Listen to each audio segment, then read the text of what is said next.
Bem, senhores, tudo bem?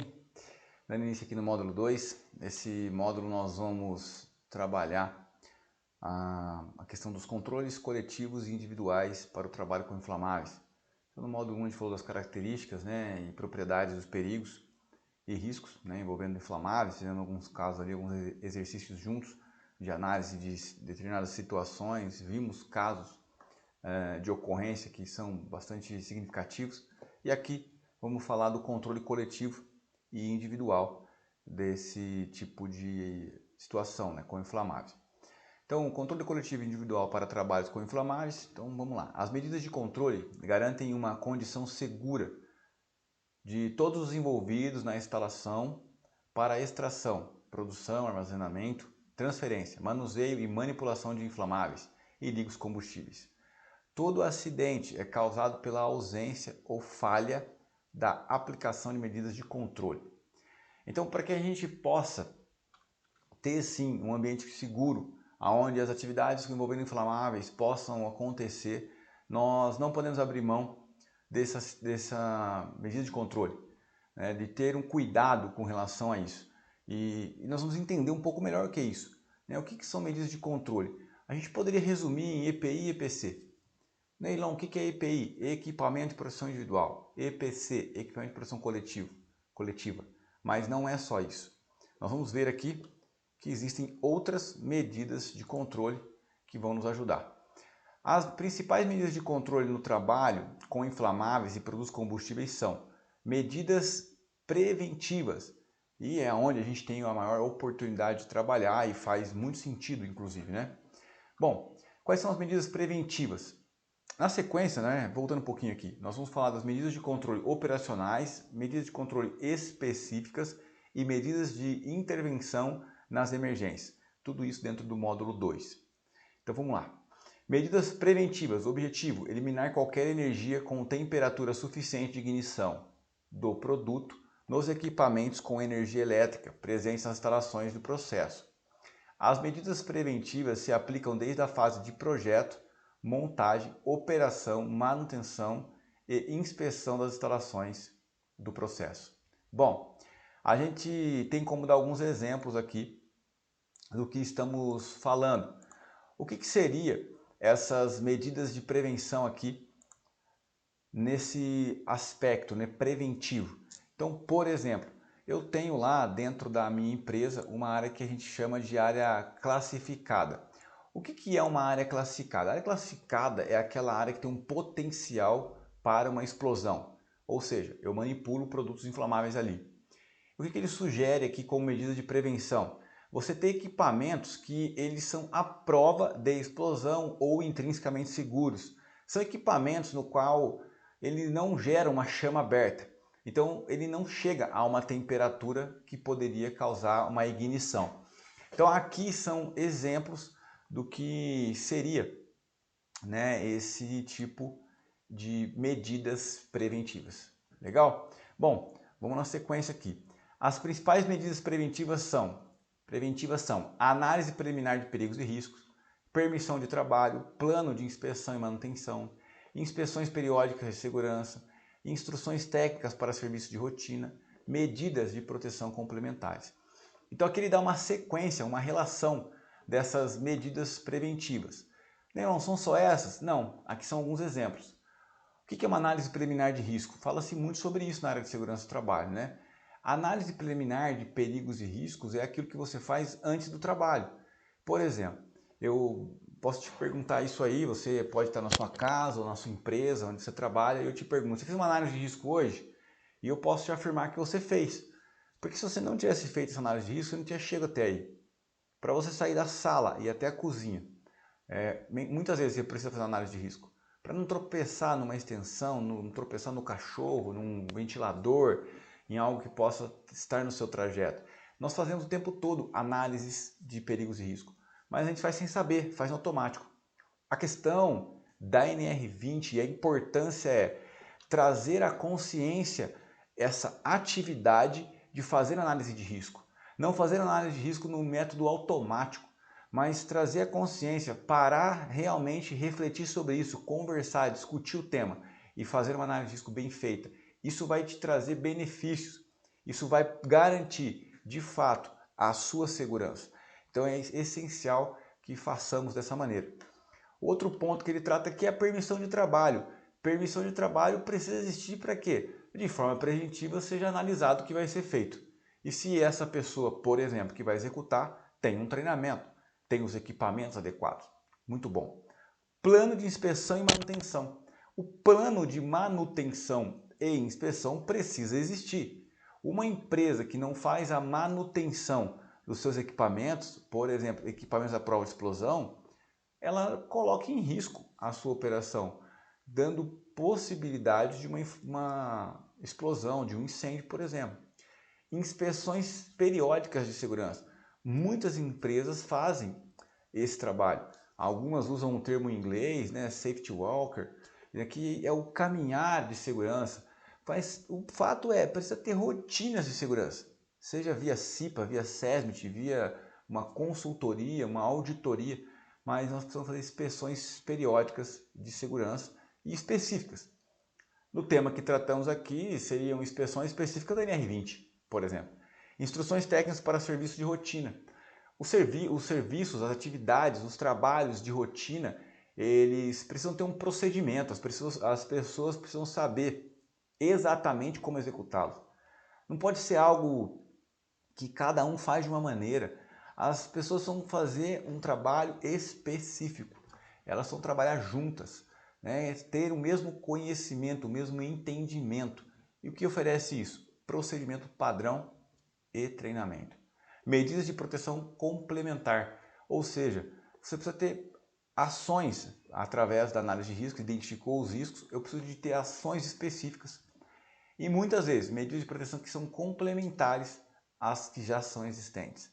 Então, por exemplo, eu tenho sim equipamentos à prova de explosão, mas eu decido fazer uma verificação com um equipamento multigás, né, um equipamento que analisa os gases do ambiente para saber se realmente não tem nenhuma atmosfera explosiva naquela área. Então, ações complementares para a sua atividade. Eu já tenho os equipamentos, como eu comentei de novo, intrinsecamente seguro. E eu preciso abrir um painel desse, então eu vou aplicar um bloqueio, o LOTO, Logout Tagout, bloqueio, né? Para que não chegue energia elétrica naquele painel, então quando eu abri-lo, eu não terei ali nenhum problema, não terei nenhuma surpresa. Então tudo isso faz parte aí de medidas de proteção complementares. Bom, aí a gente vai falar caso a caso. A análise preliminar de risco é um conjunto de métodos e técnicas que, aplicada a uma atividade, identifica e avalia qualitativa e quantitativamente os riscos que essa atividade representa para a população exposta, para o meio ambiente e para empresas, de uma forma geral. O principal objetivo das análises de risco é documentar a identificação prévia de cenários de acidentes com frequência esperada de ocorrência e a magnitude possíveis e as magnitudes das possíveis consequências. É uma ferramenta de segurança. Eu vou traduzir isso aqui para você de uma forma bastante simples. A análise de risco é você pegar a probabilidade de algo acontecer versus a gravidade quando ela ocorre e através disso você quantificar o teu risco. Posso quantificar com um número ou posso simplesmente dizer se isso é grave, médio ou baixo. Mas você também pode usar números de 0 a 10, por exemplo, e aí de fato você está quantificando. Então é uma análise feita qualitativa, né? Você vai olhar o cenário, conversando com as pessoas ali, entendendo, para tentar quantificar. Pô, isso aqui é um número 5 dentro da nossa matriz de risco. Existe um documento hoje que comentei no módulo passado, que é o PGR, que nós vamos ser obrigados a fazer isso. Né? Vai ter que ter uma análise de risco padrão para a empresa, para aquela empresa, que pode ou não até inclusive estar alinhado com uma ISO, que é a ISO 45001. Então é bem interessante isso, essa ferramenta é essencial. Eu diria que tudo na área de segurança do trabalho começa pela análise de risco. Tenha entendimento sobre a análise de risco, faça uma boa análise de risco. Se você não tem esse entendimento, faça isso com o seu técnico de segurança, com o engenheiro de segurança, para atividades. Mesmo aquelas atividades que você acha que são simples, faça uma boa análise de risco. Isso vai te ajudar bastante. Tá bom? Então, resumo: análise de risco, probabilidade de algo acontecer versus a gravidade. Que gravidade? A gravidade pode ser, por exemplo, nesse caso aqui da NR20, o quão grave seria essa explosão. Ela atinge só a empresa ou ela atinge a empresa e as outras empresas que são vizinhas dela aqui? Qual é a gravidade? Qual é a abrangência que ela teria? Então isso seria um exemplo aí para que você consiga avaliar a gravidade. Bom, permissão de trabalho. Deve ser elaborada a permissão de trabalho para atividades não rotineiras de intervenção. Perdão, não tirei da tela aqui para vocês, né? Então voltando aqui, ó, análise de risco e aqui permissão de trabalho. Deve ser elaborada a permissão de trabalho para atividades não rotineiras de intervenção nos equipamentos, baseada em análise de risco do trabalho. Deixa eu te falar uma coisa. Muitas vezes, senhor, se você achar que está muito rápido aqui, pausa, dá uma lida no slide para você entender o contexto. Né? A gente tenta fazer algo aqui bastante fácil da compreensão, bastante visual.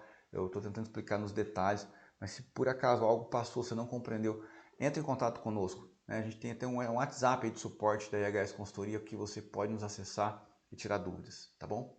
Vamos lá. Que possam gerar chamas, calor, centelhas ou ainda que envolvam o seu uso, trabalho quente. Então existe uma permissão de trabalho para atividades envolvendo trabalho quente, com solda, corte com lixadeira e etc. Existe também o espaço confinado, a NR33.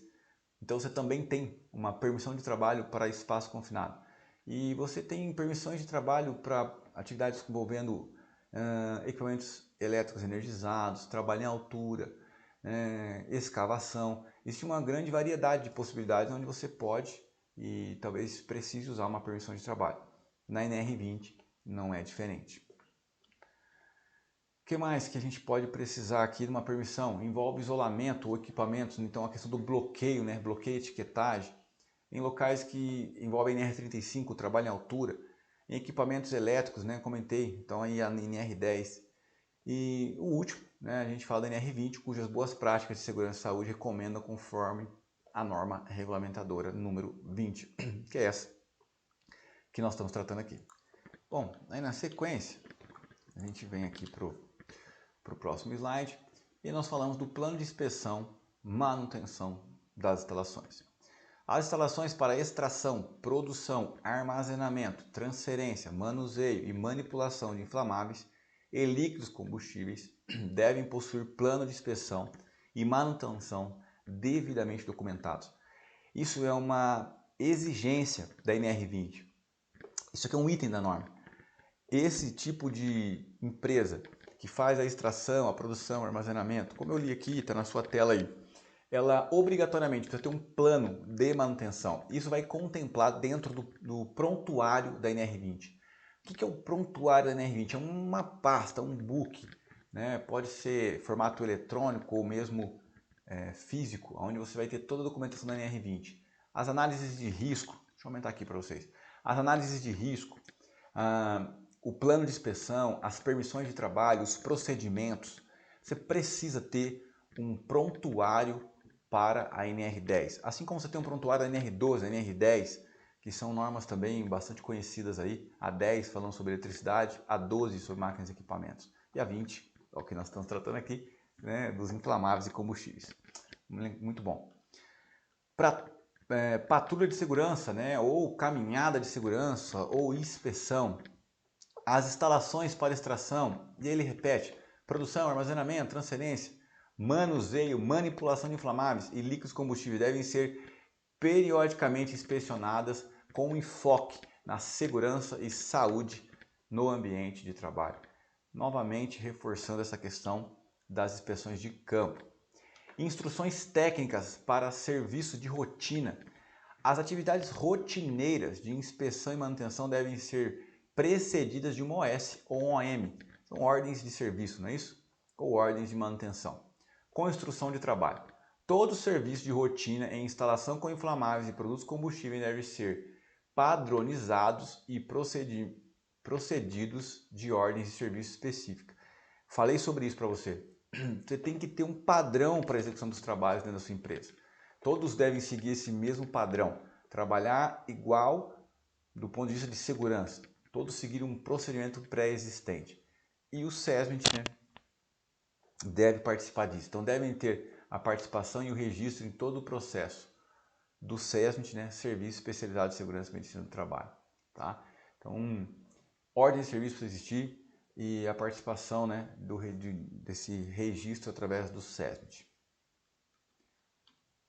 Medidas de proteção complementar. Procedimento de proteção coletiva para desenergização, proteção contra riscos adicionais, proteção por EPI. Aqui são exemplos de medidas complementares. Eu dei alguns exemplos anteriormente e aqui ele reforça um pouco disso. Então, EPI específico, EPC específico, né? Novamente, EPC, medida de proteção coletiva. Proteção contra riscos adicionais. Tá? Então, quais são os riscos adicionais? Vou entrar no espaço confinado. Qual que é o risco que eu tenho? Por exemplo, eu posso ter ali a deficiência de oxigênio. Então, é um risco adicional ao risco da própria NR20, né? Dos próprios produtos inflamáveis. Não é só a questão de explosão, mas é a questão da deficiência do oxigênio.